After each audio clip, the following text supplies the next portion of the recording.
uh, This call is now being recorded.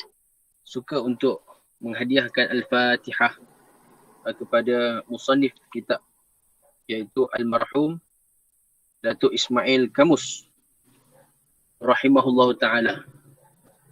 Kita hadiahkan Al-Fatihah. A'udzubillahi minasyaitonir rajim. Bismillahirrahmanirrahim. Alhamdulillahi rabbil alamin.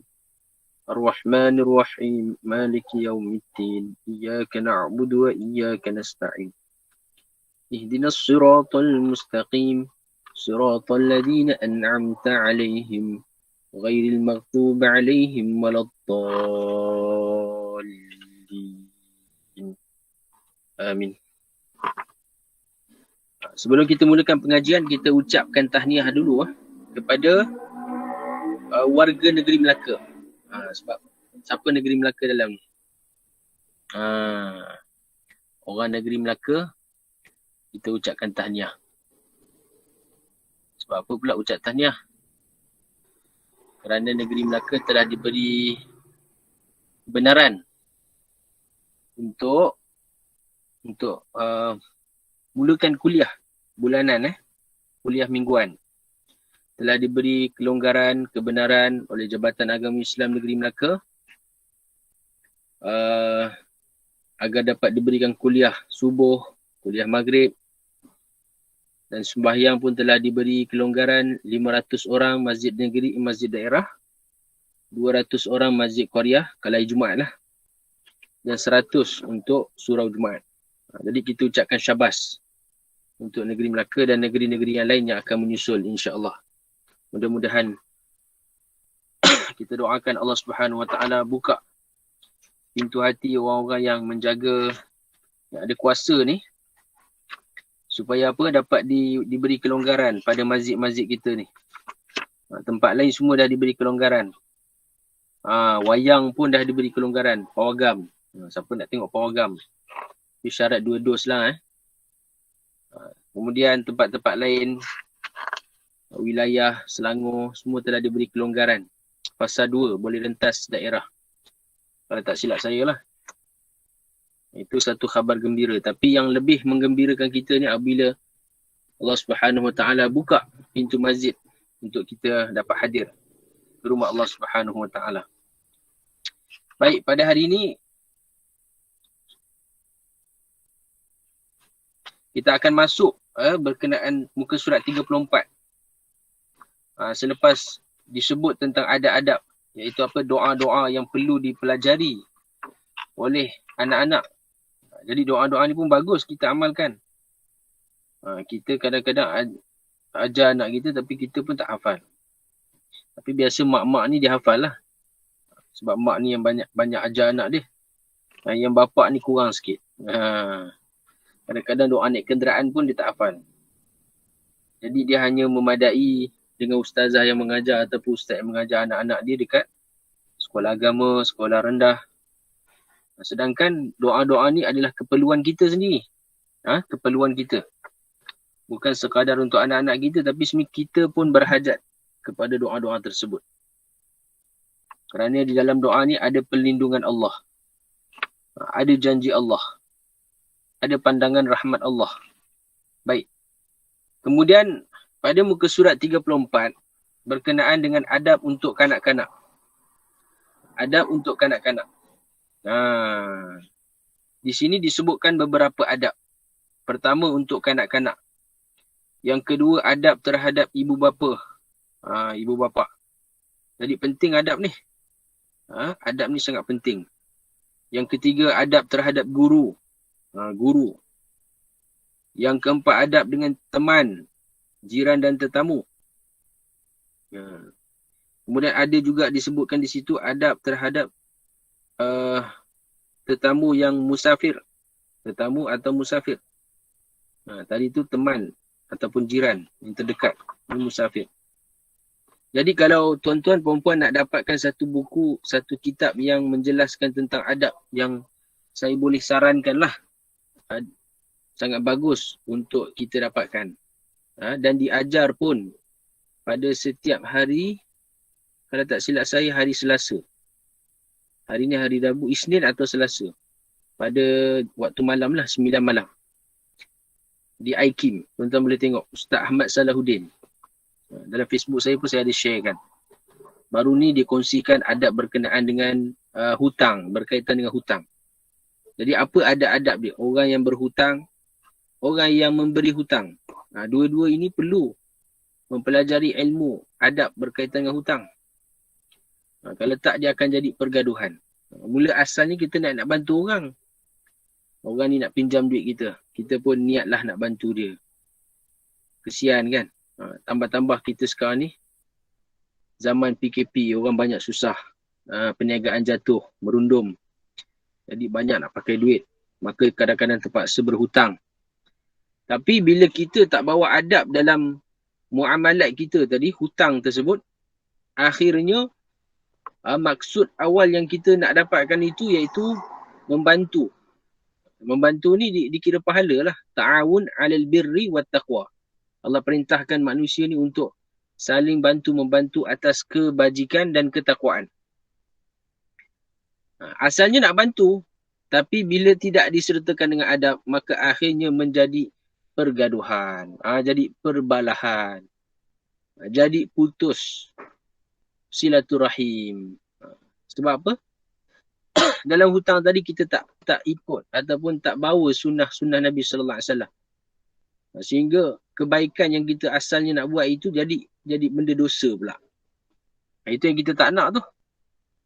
Itu yang kita tak nak berlaku dalam kehidupan kita ni. Akhirnya orang yang berhutang ni pun tak bayar hutang dia. Dia lari daripada hutang. Orang yang beri hutang ni pun dia pun dizalimi lah, dia sakit hati. Sakit hati dengan orang ni. Doa pula benda-benda yang tak elok kan. Jadi dia jadi pergaduhan kat situ. Sebab itu kita perlu bawa adab dalam kehidupan, dia sangat penting. Bila manusia ni tak disertakan dengan adab, akhirnya tidak ada beza antara manusia dengan haiwan ataupun binatang. Manusia, saya ingat lagi. Biasa kita zaman-zaman dulu keluar 3 hari kan, dengan Jumaat Tabligh. Dia ada satu slot muzakarah adab selepas Zuhur. Adab makan, adab tidur, adab pergi tandas. Nampak simple, tapi dia beri kesan yang besar dalam kehidupan. Adab memasak, nak masak pun ada adab dia.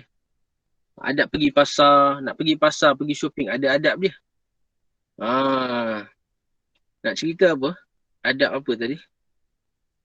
Lepas Zuhur ada slot berkaitan dengan adab.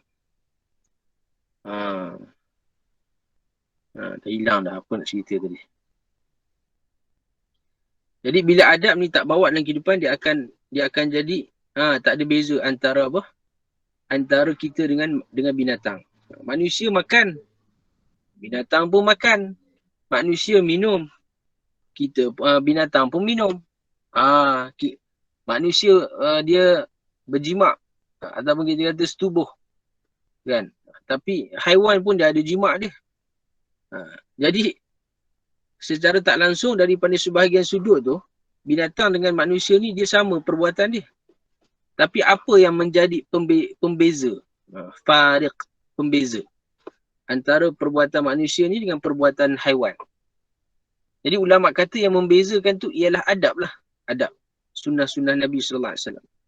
Jadi kalau dalam minum kita tak bawa sunnah Nabi, adab, jadi samalah kita minum macam binatang. Tak ada beza. Binatang dengan manusia minum sama je. Jadi apa keistimewaan manusia ketika itu? Tak ada bezalah istimewanya manusia ni daripada makhluk Allah yang lain. Sedangkan Allah dah nyatakan, walaqad khalaqnal insan fi ahsani taqwim. Allah jadikan manusia ini sebaik-baik kejadian. Sebaik-baik kejadian. Sebab itu adab ni dia membezakan diri kita dengan makhluk Allah yang lain. Sehingga kita menjadi sebaik-baik manusia di sisi Allah. Sebab itu Allah puji Nabi. Wa innaka la'ala khuluqin azim. Allah kata, wahai sesungguhnya engkau wahai Muhammad benar-benar berada di atas akhlak yang sangat agung. Allah puji Nabi di atas akhlak Nabi yang mulia. Maka kalau kita hari ni orang Islam, kita tak perbaiki akhlak kita, kita ni masih lagi akhlak kita ni lebih kurang dengan orang kafir ni tak ada beza. Cakap kita sama je. Kan? Orang mencarut, kita mencarut. Na'udzubillah min zalik. Jadi tak ada beza. Kita tengok pelajar-pelajar kan, sekolah menengah. Sedih kan. Remaja-remaja kita ni khususnya, bila tak dilatih dengan adab daripada rumah-rumah mereka, daripada sekolah, daripada tempat kerja, maka apa yang berlaku? Kerosakan budaya lah akan terjadi. Jadi kerosakan budaya lah, kerosakan akhlak. Sehingga hilang perasaan malu dan sebagainya. Baik. Maka kita lihat apa adab untuk kanak-kanak yang kita boleh latih. Yang kita boleh latih. Ni ringkas je. Cuma saya kata tadi, nak sarankan kitab yang bagus ni untuk belajar adab tu, ialah kitab adab karangan Syed Amin Al-Idrus. Hafizahullah. Masih lagi hidup pengarang dia. Mungkin saya dah pernah sebut sebelum ni. Beliau ni pengarang kitab adab. 50 adab dalam 50 keadaan. Ni bagus. Saya ada mengajar di surau Al-Faizin, Taman Ceng Setia. Setiap hari Selasa dan Rabu. Minggu keberapa saya tak ingat. Jadi bagus kitab ni dibacakan. Di rumah-rumah kita. Dan diajar adab muzakarah. Kita bacakan depan anak-anak kita. Supaya apa? Adab ni dapat dilatih. Khususnya anak yang masih kecil. Sebab anak yang masih kecil ni mudah untuk dibentuk. Berbanding bila telah dewasa. Bila dah dewasa, kita nak cakap pun dia tak nak dengar kan. Jadi bila kecil tu kita dapat latih dia, insya-Allah dia akan kekal sehingga dewasa. Boleh juga dengar pengajian tersebut pada setiap hari Selasa, Kitabul Adab. Di IKIM. Baik, kata Musannif rahimahullah ta'ala, hubungan silaturahim. Hubungan silaturahim antara seorang individu dengan orang lain mengeratkan persaudaraan sesama agama. Sesama agama. Syariat menentukan bahawa ada adab sosial ini perlu ditanam dan disemai di peringkat kanak-kanak agar kesebatian menghubungkan silaturahim akan tumbuh subur dan berakar umbi di hati sanubari mereka. Sebab itu adab ni, ulama kata perlu ditanam tu ketika di peringkat kanak-kanak, bukan setelah dewasa.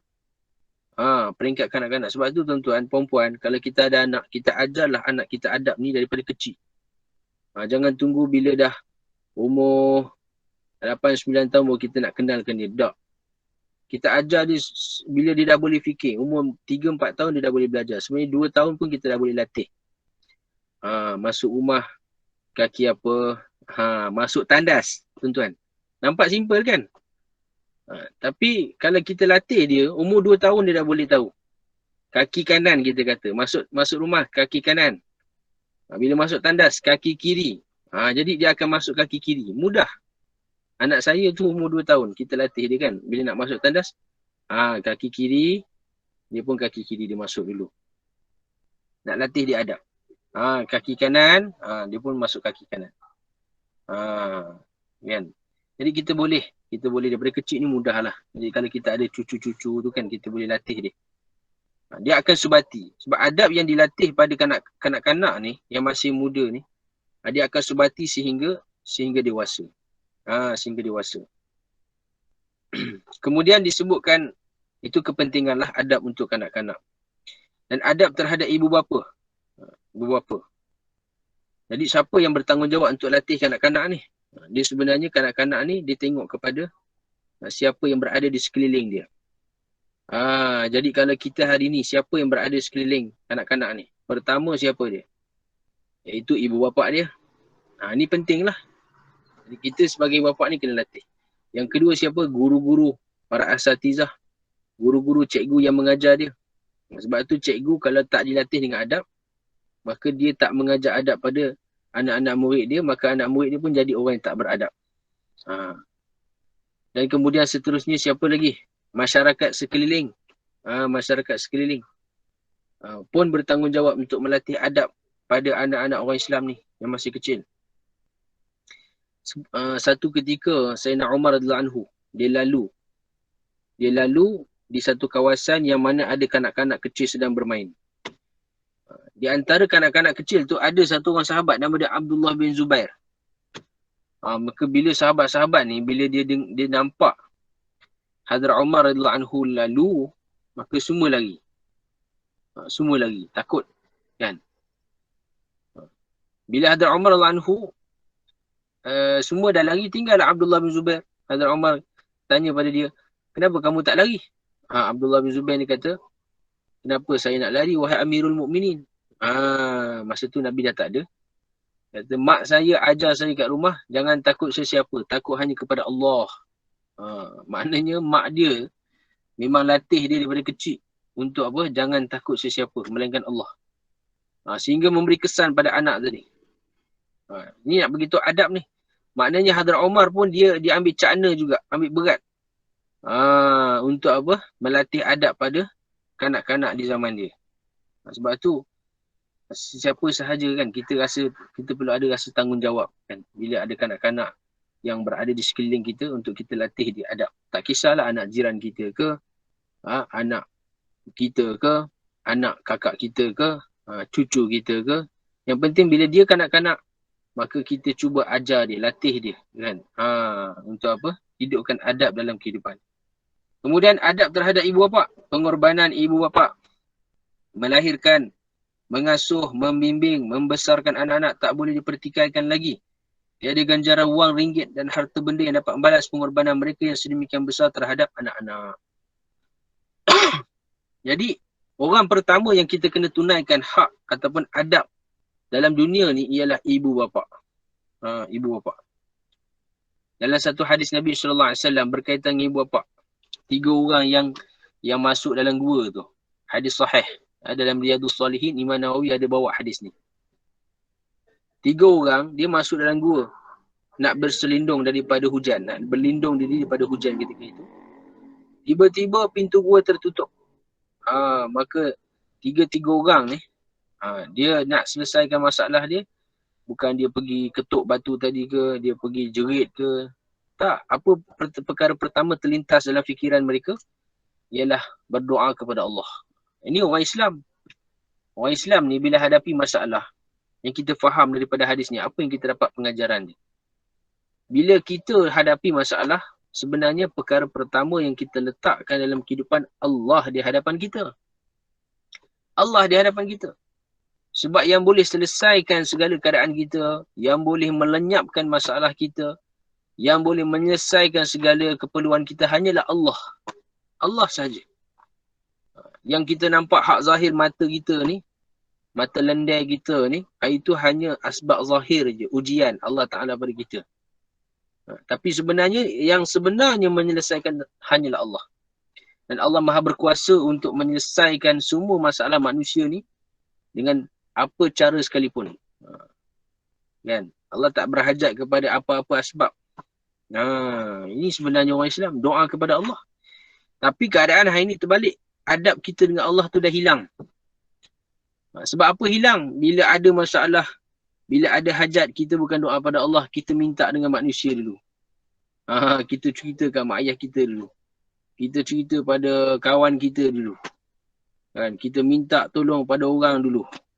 Bila dah tak selesai, orang pun tak boleh buat apa, dah mati kutu, mati akal, barulah kita pun kita minta doa dengan Allah semai hajat.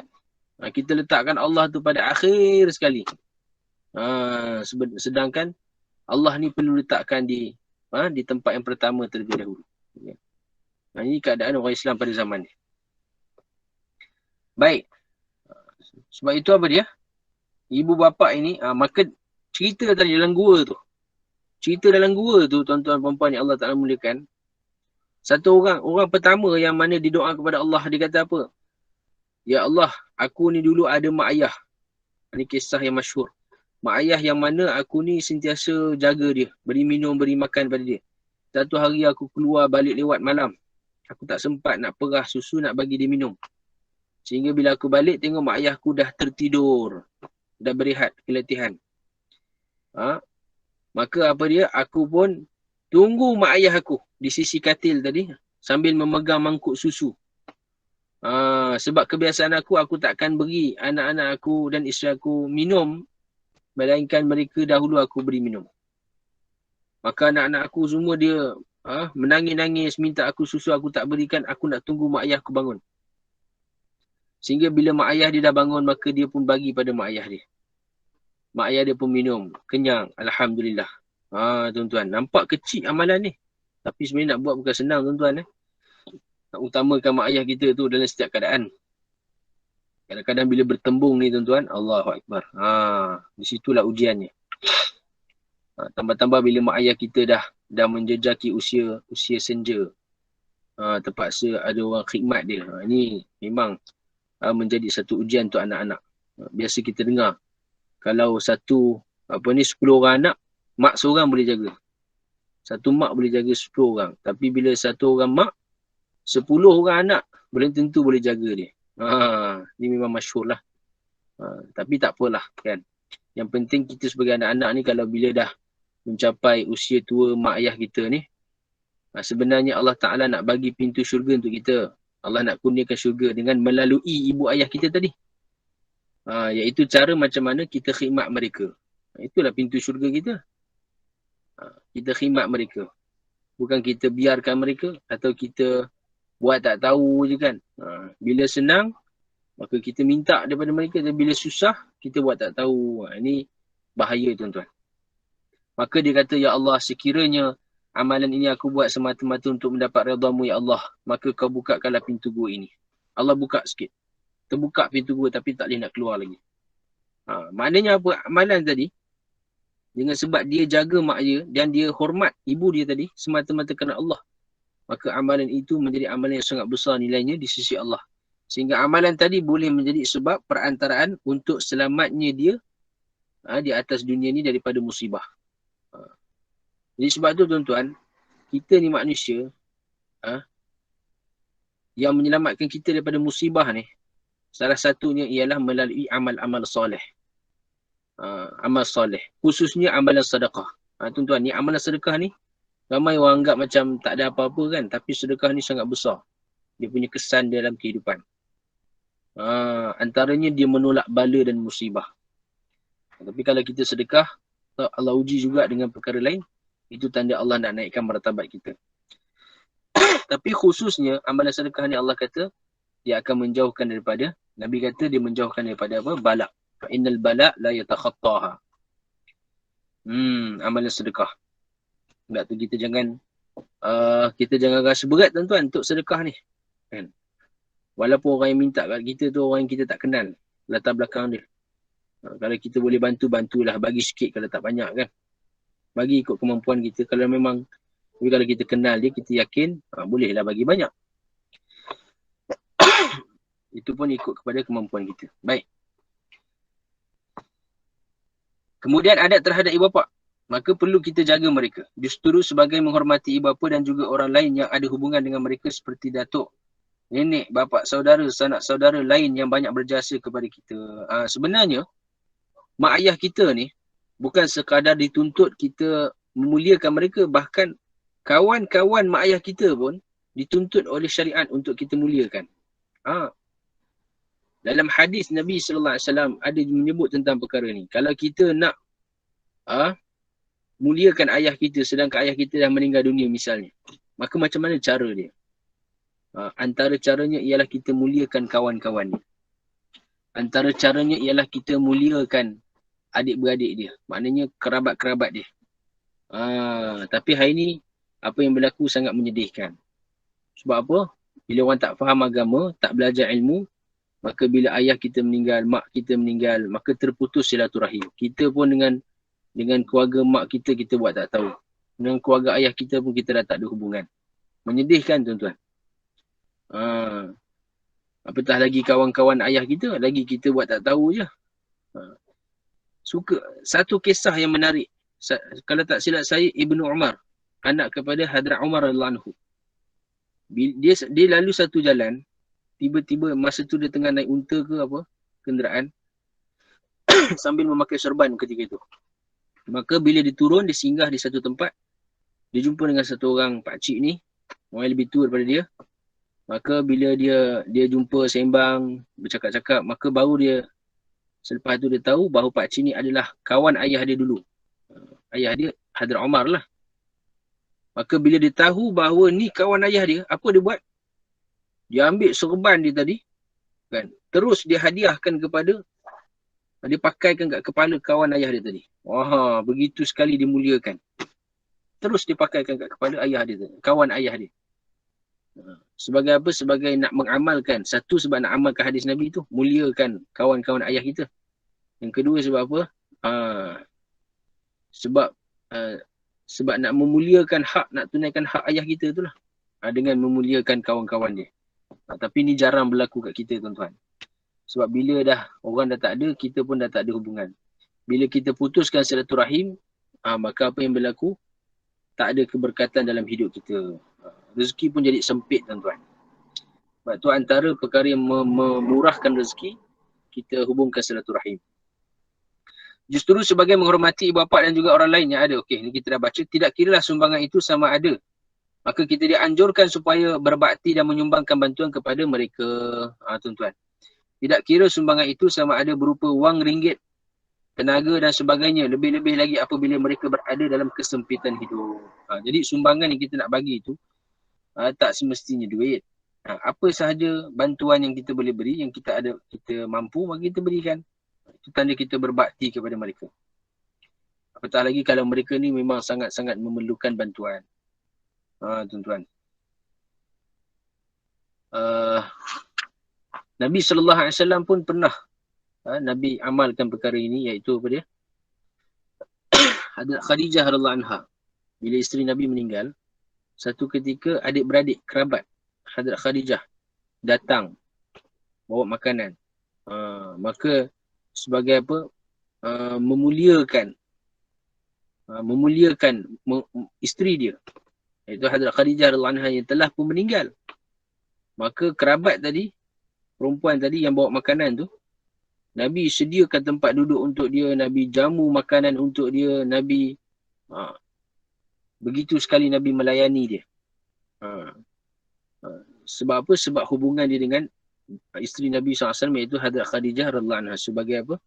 Kerabat kepada Hadrat Khadijah. Begitu sekali layanan Nabi berikan. Tapi kita tentu kadang-kadang acah tak acah je, sambil lewa kan. Bila isteri dah meninggal misalnya, ataupun dah bercerai, kita pun tak ada lagi apa-apa hubungan dengan keluarga isteri kita. Itu belum lagi bapa dan mak mertua. Maknanya ibu dan bapa kepada isteri atau suami kita. Lebih-lebih lagi kita perlu menunaikan hak-hak mereka, adab-adab mereka. Sebab mereka ni adalah orang yang menyebabkan lahirnya isteri kita di atas dunia. Orang yang mengajar adab pada isteri kita. Orang yang mengajar adab kepada suami kita. Maka kita perlu jaga mereka juga. Bukan kita jaga ibu bapa kita je. Tapi bila mak mertua dengan bapa mertua, kita buat ala kadar je, lebih kurang je kan. Dia tak boleh lah macam tu. Tak boleh. Kita tengok akhlak Nabi. Macam mana Nabi telah tunjukkan kepada kita. Nabi tunjuk kepada kita.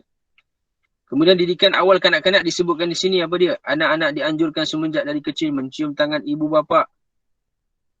Dan orang tua setiap kali bertemu, sekarang tak boleh nak cium tangan.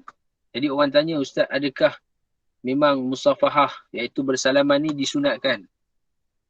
Kalau ditanya dalam hadis, ya memang ada. Nabi dengan sahabat, Nabi akan musafahah. Maknanya Nabi akan bersalaman.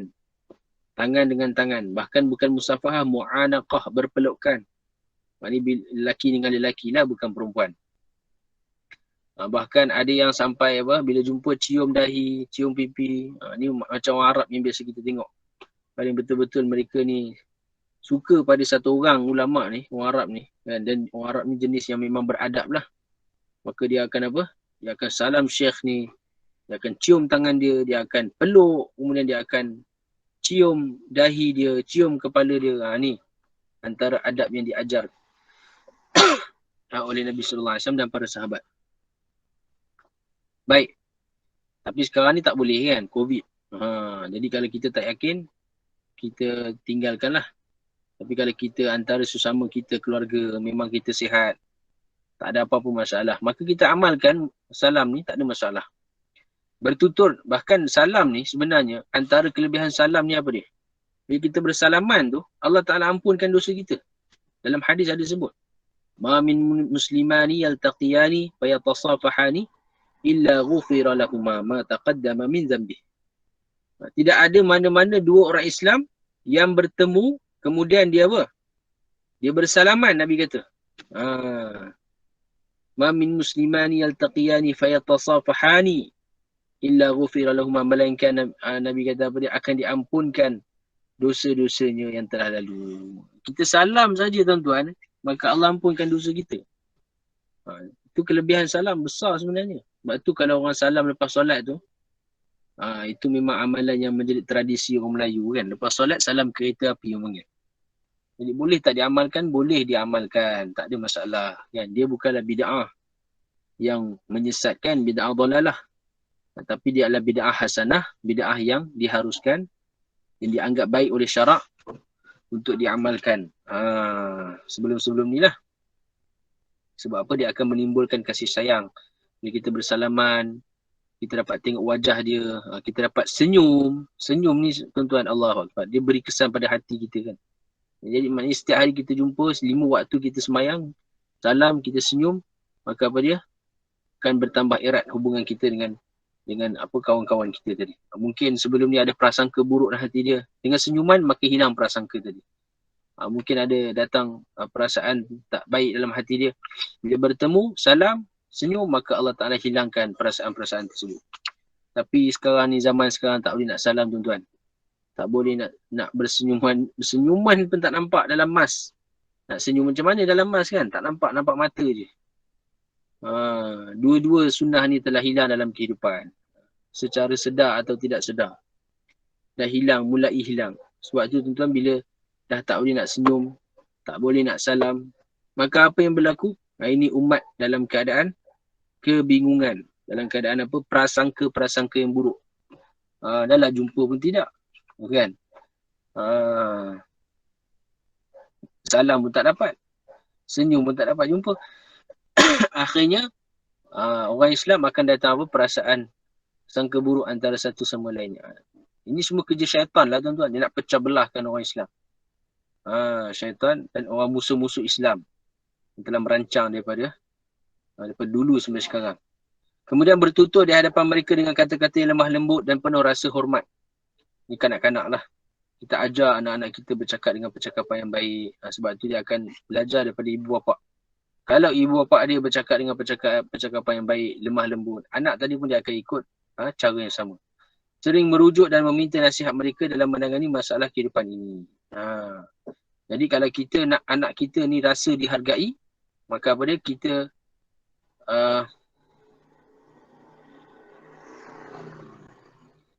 ini anjuran anak-anak kepada apa? Kepada ibu bapa lah. Maksudnya anak-anak tadi bercakap dengan percakapan yang baik. Kemudian anak-anak tadi sering merujuk dan meminta nasihat ibu ayah kita. Ibu ayah kita dalam menangani masalah kehidupan. Kadang-kadang memanglah kita ni memang mahir. Kita tahu kan. Kita ni dah profesor misalnya, ataupun orang yang ada pendidikan tinggi, akademik tinggi.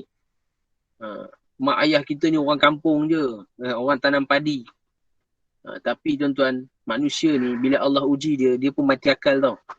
Tak boleh nak selesaikan masalah dia. Tak boleh. Kan? Nak beritahu manusia ni lemah. Dia sehebat-hebat macam mana pun, bijak macam mana pun, tapi bila diuji, dia sampai satu saat dia akan mati akal. Dia akan jadi macam serba tak kena. Kerisauan. Dalam keadaan kegalauan. Maka apa dia?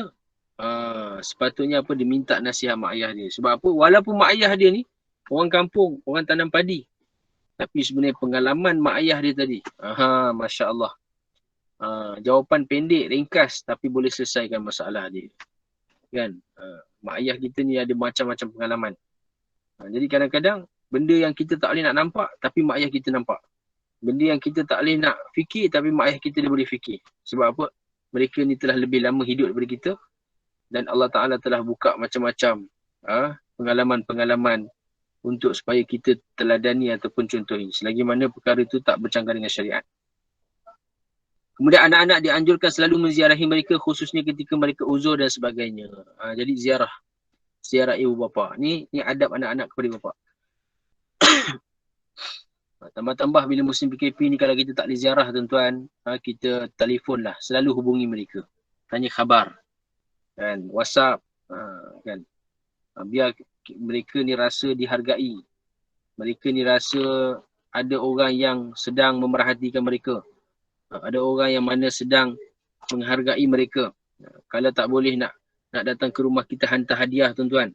Hantar kek ke, apalah. Benda yang disukai oleh mak ayah kita tadi, kita hantar. Beli, hantar online kan. Tapi kena beritahu siap-siap lah, ada hadiah nak dihantar ke rumah ke apa ke. Gembirakan mak ayah kita dengan apa cara sekalipun.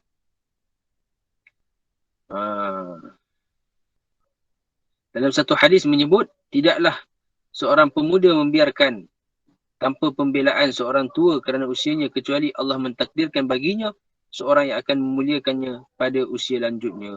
Mafhum hadis tadi maknanya apa? Bila satu orang ni, anak ni, dia jaga ayah dia. Dia jaga mak ayah dia ketika berusia. Maka bila dia berusia pun, maka Allah Ta'ala akan hadirkan anak-anak yang akan menjaga dirinya. Itu adalah satu sunnatullah. Benda yang memang orang kata apa, berlaku lah sepanjang hayat. Dari segi pengalaman pun memang ada. Orang yang mana dia sangat jaga mak ayah dia ni, maka Allah Ta'ala akan jadikan anak-anak dia pun, bila dia dah tua, sangat menjaga diri dia.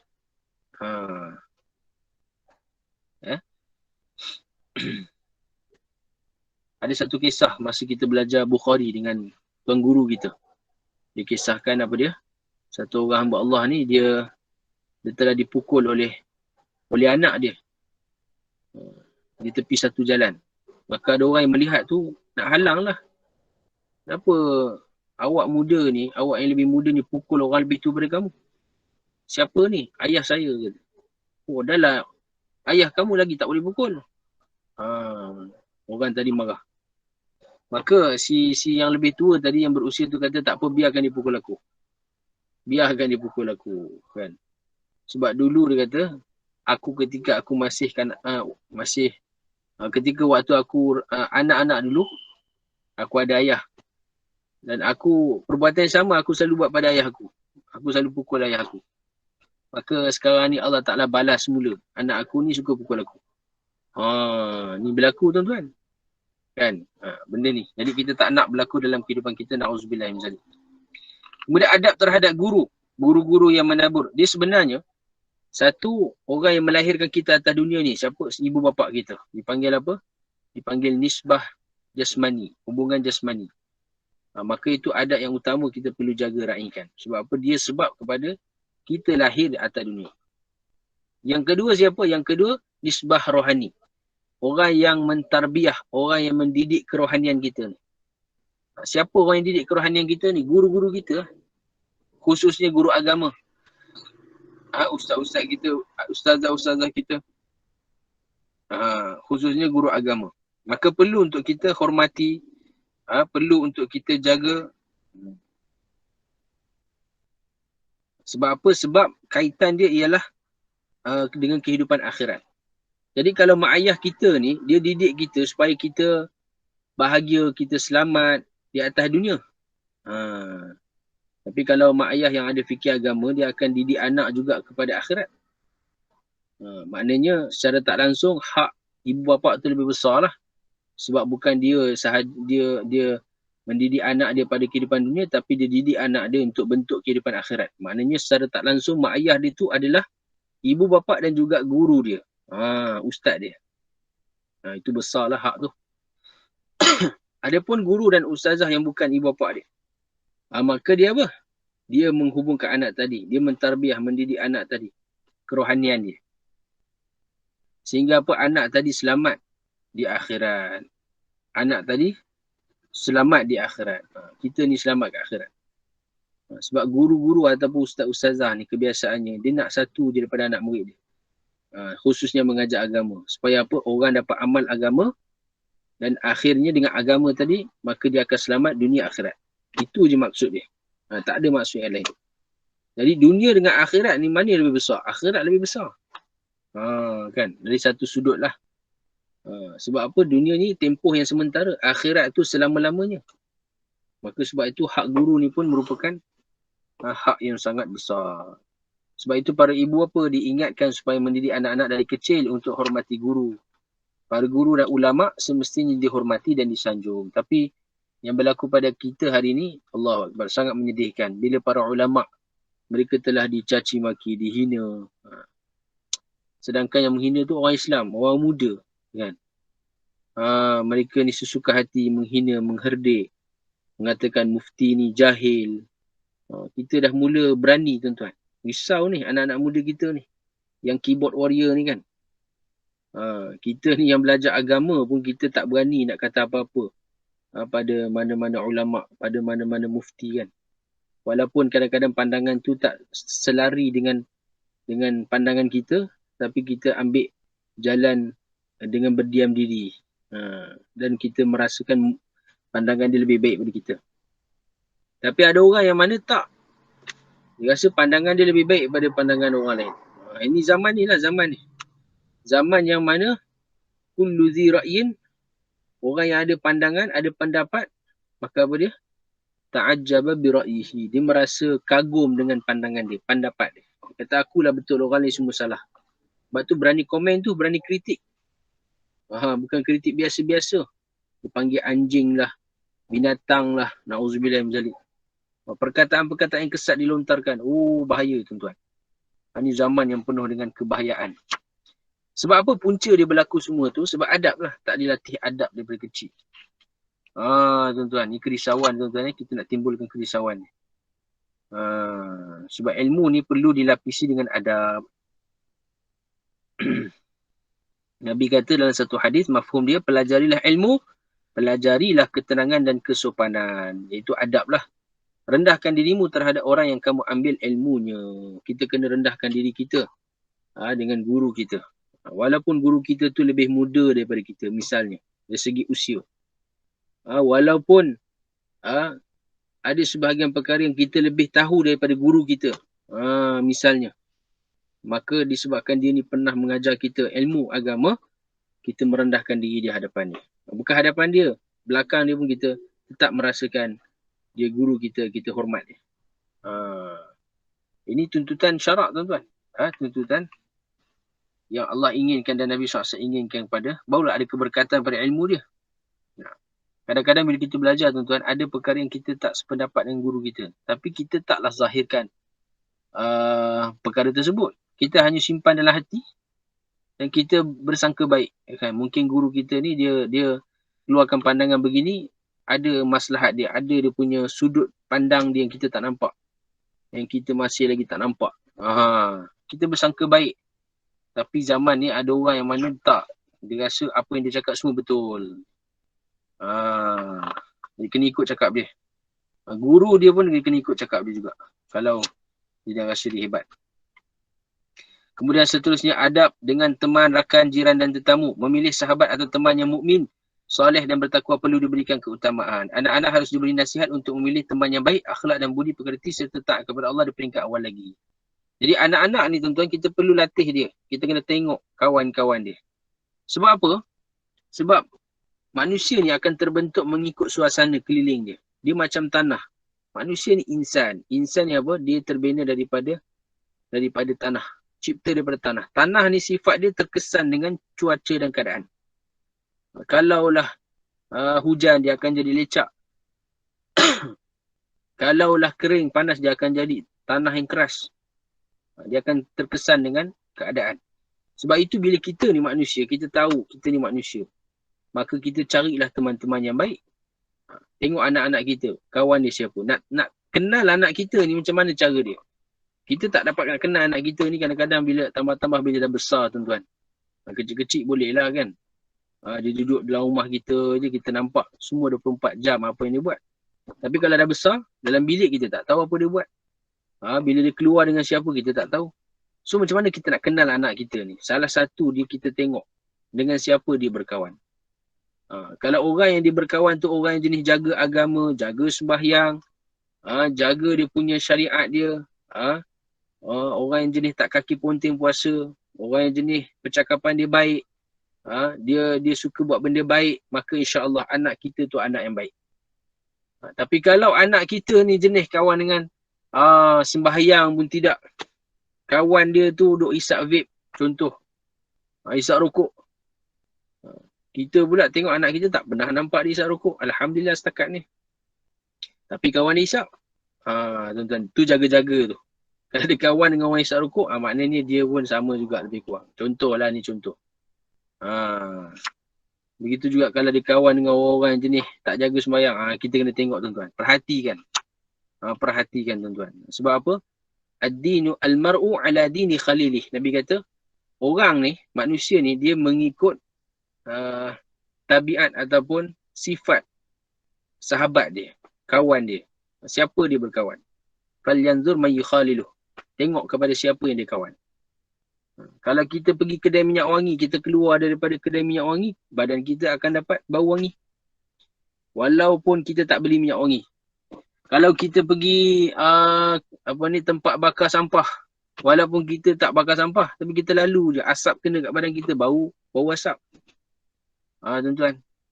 Maka sebab itu kita perlu cari suasana-suasana yang sentiasa mengarahkan kita ini kepada kehidupan akhirat. Ini penting. Sebab apa? Pilihan tu ada kat tangan kita. Kita boleh memilih. Kita ni bukan dipaksa, majbur. Kita bukan jenis manusia yang aku ni dipaksa, tak boleh. Kan? Ada orang paksa aku. Tak ada. Kita ni manusia tak ada paksaan. Allah dah bagi pilihan kepada kita. Jalan ke syurga, jalan ke neraka. Jalan syurga apa dia punya ciri-ciri dia, jalan neraka apa ciri-ciri dia. Pilihan dekat tangan kita. So sekarang ni kita ada akal Allah bagi. Kita ada kitab Al-Quran, Sunnah, Hadis Nabi sebagai panduan, ulama-ulama kita. Maka kita pilih. Kan? Adakah jalan nak kita pergi tu ke kanan atau ke kiri. Maka itu pilihan kita. Baik. Kemudian seterusnya ialah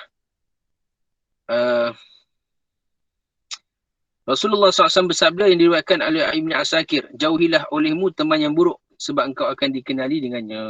Sebab tu kadang-kadang kita ni kalau kita lah tak kuat kan, kita punya diri kita kawan dengan orang buruk ni, mungkinlah dengan sebab kita nak dakwah dia ataupun nak ikram dia. Tapi kalau kita tak kuat tuan-tuan, kita pun akan dapat dia punya cebisan-cebisan keburukan tersebut. Sebab tu kita kena tengok juga diri kita ni. Mampu ke tak mampu. Sebab tu cara yang terbaik ialah bukan kita berkawan terus dengan dia, tapi kita bawa kawan kita yang kita nak kebaikan untuk dia ni, kita bawa dia kepada suasana yang baik. Bukan kita ikut duduk dalam suasana buruk dia. Sebab lama-lama kita pun akan jadi goyang juga. Kan? Iman kita ni pun jadi goyang juga. Mula-mula kita nak sajalah nak ikram dia, nak ambil hati dia. Kita pun diajak kita pergi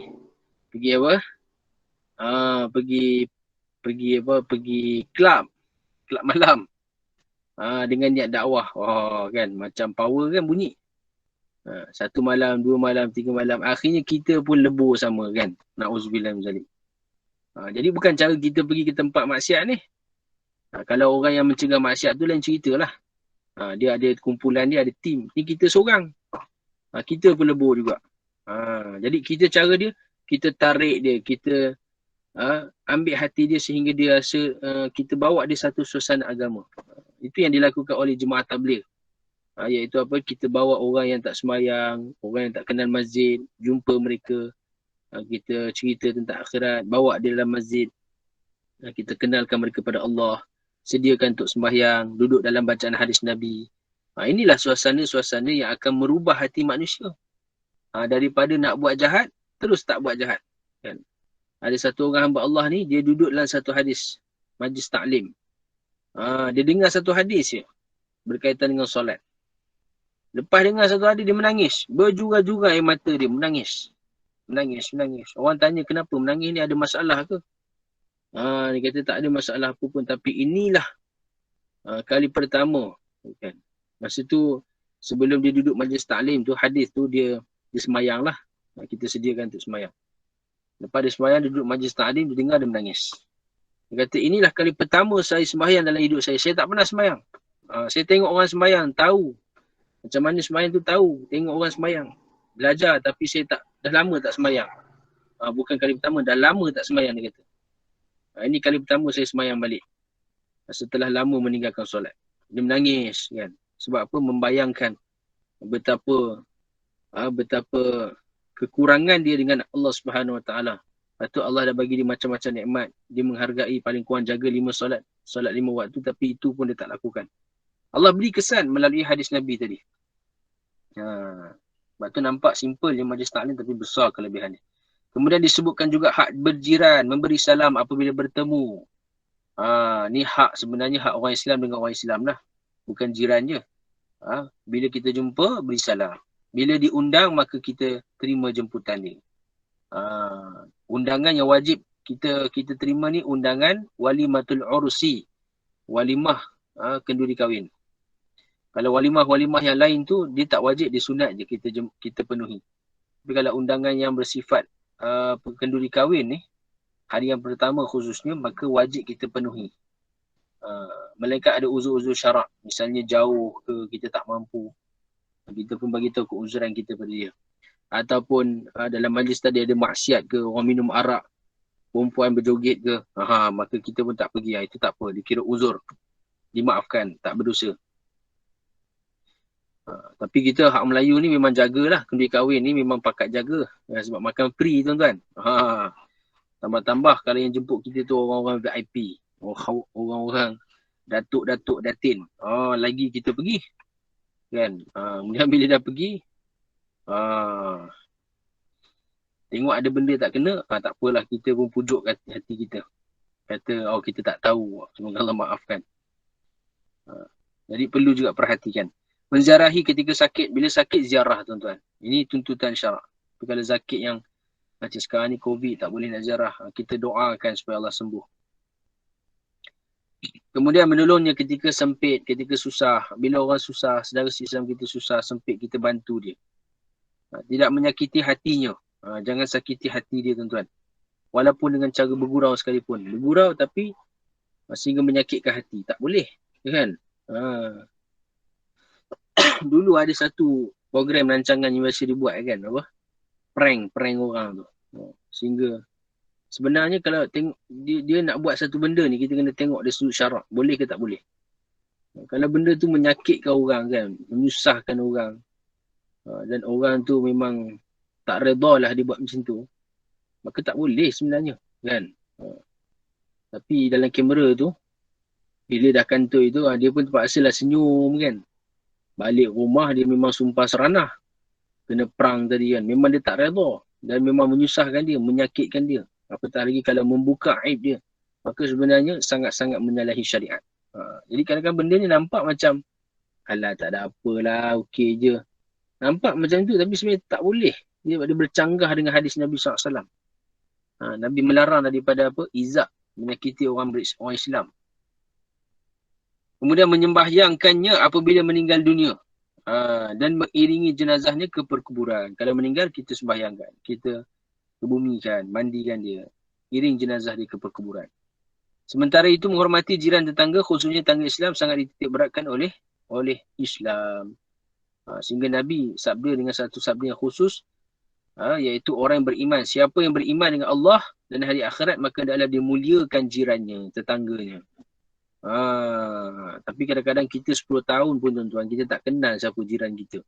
Teruk tak teruk kita ni. Tambah-tambah yang macam saya ni duduk taman kan. Dah orang sebelah keluar pagi balik malam. Memang tak sempat nak berjumpa. Sebab tu kadang-kadang ambil masa juga kan. Hari Sabtu Ahad, kadang-kadang kita nampak dia keluar tu, sapa sikit. Bagi salam, tanya khabar kan, senyum. Hidupkan suasana-suasana, orang kata friendly tu. Ceria tu kan. Jangan nak kita kadang-kadang jiran kita keluar kan, pandang muka dia pun tak kita ni, bagi salam lagi lah jauh, seolah-olah macam bukan jiran kita pula. Paling kurang kita bagi salam, bagi senyuman pada dia kan. Kadang-kadang dah 10 tahun dah jiran tapi tak kenal nama pun, lagi dahsyat. Jadi kalau jiran tu banyak, maka kita cubalah kenal jiran yang dekat dengan kita ni. 2-3 rumah dekat dengan kita, depan, belakang, kiri, kanan, kita tahu siapa. Baik. Kalau dulu, orang dulu ni tuan-tuan, satu kampung, dia boleh tahu, ni rumah siapa, ni Mak Menah, ni Pak Mat, ni Pak Ali, ni Pak Eton. Maknanya nak beritahu kuatnya silaturahim dia tu. Ni anak Pak Eton ni 3 orang, ni Pak Minah 5 orang, yang ni anak Pak Mat ni 3 orang. Ni siapa ni? Pak Karim ni anak dia ada 5 tapi 2 meninggal. Dia tahu, sebiji-sebiji dia boleh cerita. Padahal zaman dulu handphone pun tak ada. WhatsApp lagi lah tak ada. Tapi dia boleh cerita satu rumah tu. Siapa duduk, berapa orang. Makna nak bagi tahu betapa kuatnya silaturahim tu. Tapi kita ni tuan-tuan sibuk dengan handphone, dengan WhatsApp, kan? Facebook. Tapi tak kenal jiran sebelah rumah. Orang jauh bukan main lagi tanya khabar. Dekat mana New Zealand. Dekat mana Amerika. Kan? Facebook. Kan? Sampai orang hujung dunia kita boleh kenal. Tapi jiran sebelah rumah kita tak pernah tanya khabar. Jadi sebenarnya benda yang kita terlepas pandang. Kita panggil culas. Kita pun rasa kita ni, Masya Allah, aku ni dah banyak friend dah ni. 5,000 friend dah dalam Facebook aku. Followers aku, 100,000. Banyak tu. Ini pun masalah juga tuan-tuan. Masalah hati. Bila kita ada followers yang ramai ni kan. Menyebabkan hati kita kadang-kadang diganggu gugat oleh syaitan, nafsu. Kita rasa, saya dah ada ramai pengikut. Sebenarnya kita ni tak layak dipanggil pengikut. Kita ada pengikut, tak layak sebenarnya. Tak layak dipanggil followers. Tak boleh kita kata ni kita ni ada pengikut. Tak boleh. Sebab kita ni bukan orang yang layak untuk diikuti. Kita ni manusia yang banyak kekurangan. Yang banyak apatah lagi dari sudut agama, akhlaknya. Tak layak untuk jadi contoh pun. Jadi yang boleh jadi ikutan ni satu je, Nabi SAW dan para sahabat Nabi, orang yang bersama Nabi. Itulah kita punya laqad kana lakum fi Rasulillah uswah hasanah, model gitu. Nabi je boleh ada followers. Selain Nabi tak boleh ada sebenarnya. Kan, tak boleh. Kan? Sebab kalau kita nak ada followers ni, Allahu Akbar. Kan kalau kita buat benda salah tuan-tuan, orang ikut bukan satu orang je ikut. 100,000 orang duk ikut. Semua benda tu, semua orang yang buat tu semua kita dapat dia punya dosa saham dia. Satu kesalahan yang kita buat kalau tersilap. Sebab tu bahaya tuan-tuan bila ada followers ni. Kadang-kadang akan menyebabkan kita ni rasa lupa diri. Kita lupa. Kita ni manusia yang mana banyak kekurangan, kejahilan. Sedangkan kita ni manusia yang mana asalnya daripada setitik air mani dan akan berakhir dengan apa? Dengan apa, dikuburkan dalam tanah, kan? Tak ada apa-apa pun nilai dia, kan? Hanya iman dan amal kita yang menjadi ukuran di sisi Allah. Bukan harta kita, bukan kedudukan kita, bukan pangkat kita, bukan sejauh mana manusia pandang kita. Bukan itu semua bukan ukuran dia. Kita nak hari ni Allah, apa pandangan Allah pada saya? Adakah hari ni Allah dah redha dengan kehidupan saya ni, keadaan saya sekarang ni? Itu yang kita nak. Bukan hari ni apa manusia kata kita ikut. Kita terkesan dengan apa yang manusia kata tu lebih daripada apa yang Allah kata. Itu bahaya tu. Allah suruh apa? Sembahyang, jaga sembahyang. Suruh banyakkan sedekah, hubungkan silaturahim. Kita tak cakap apa, bodoh je. Kan? Sembahyang pun lewat waktu. Tapi bila orang kritik, orang komen kita, ni dia kritik-kritik, kita pun saya minta maaf pada netizen. Sebab maknanya okey lah tu. Dia minta maaf tu okey lah. Maknanya dia ada kesedaran, ada kesilapan, tak salah. Tapi nak beritahu manusia ni, orang tegur dia lebih terkesan daripada Allah Subhanahu Wa Taala tegur dia. Itu bahaya. Mana nak beritahu dalam hati kita ni bukan ada Allah. Hati kita ni ada makhluk, ada manusia. Kita nak redha makhluk, kita nak pandangan makhluk, manusia. Kita nak sokongan manusia. Macam mana perasaan Allah Ta'ala? Maknanya bagaimana pandangan Allah pada kita kalau saat macam tu kita ni? Sedangkan Allah nak kita ni, hati kita hanya Allah. Harapan kita hanya pada Allah. Kita hanya nak inginkan keredaan Allah. Kita hanya nak pandangan rahmat Allah. Tuan-tuan. Itulah perkara yang dituntut ataupun diinginkan oleh Allah Subhanahu Wa Ta'ala. Okey? Dan seterusnya Allah Ta'ala berfirman, wabil walidaini ihsana wabidil qurba wal yatama wal masakin wal jaridil qurba wal jaril junubi was sahibi bil jambi wa binis sabil. Iaitu berbuat baiklah kepada kedua ibu bapa, kaum kerabat, anak-anak yatim, orang miskin, tetangga dekat dan jauh. Anak-anak yatim pun kita kena muliakan mereka tuan-tuan. Sekali-sekala kita bagi makan pada anak yatim. Ambil hal ehwal mereka. Orang sekeliling kita, jiran kita, kalau ada anak-anak yatim, bantu. Teman sejawat, teman rapat kita dan orang yang berjihad. Dan adab yang last sekali disebut adab terhadap tetamu atau musafir. Dalam Islam, adab terhadap tetamu atau musafir diutamakan seperti apabila tetamu berkunjung ke rumah, dianjurkan kita menjawab salamnya. Itu memanglah. Kemudian bangun menyambut orang yang datang, mempelawunya duduk. Itu biasalah. Menjamu dan melayaninya sehingga tetamu itu beredar meninggalkan kita. Disebutkan kat sini 3 je. Sebenarnya banyak lagi berkaitan adab musafir ni. Tuan-tuan perempuan boleh dapatkan kita adab 50 adab dalam 50 keadaan. Ada juga diterangkan adab tetamu, adab musafir yang kita perlu berikan, tunaikan hak-hak mereka. Ada orang musafir ni, dia paling kurang kita kena tunaikan hak dia 3 hari. 3 hari. Maknanya apa? Bila dia datang tempat kita, kita kena bantu dia, tunaikan hajat dia. Paling kurang 3 hari. Baik. Tapi hari ni tuan-tuan, kita kadang-kadang orang datang tempat kita buat tak tahu je kan. Buat tak tahu je. Kita pula kadang-kadang datang sangka buruk dengan dia. Ni siapa ni? Pencuri mana datang ni kan? Kemudian akan masuk nanti pada kuliah yang akan datang, iaitu anak-anak yang berumur. Berkaitan dengan apa ni? Berkaitan dengan syariat, berkaitan remaja. Ni kita kena tahu tu juga tuan-tuan. Supaya kita dapat apa? Kalau kita yang remaja, kita dapat amalkan lah. Kalau kita bukan remaja, kita ibu bapa, kita dapat terapkan dalam kehidupan anak-anak kita. Okay? Khususnya anak-anak perempuan. Ni kita risau tuan-tuan. Akhir zaman. Anak-anak perempuan. Macam kat Taliban baru ni kan. Dekat Afghanistan. Bila Taliban menguasai, diorang buat satu undang-undang. Untuk apa? Diasingkan. Dalam universiti-universiti, apa ni, lelaki dan perempuan. Diasingkan.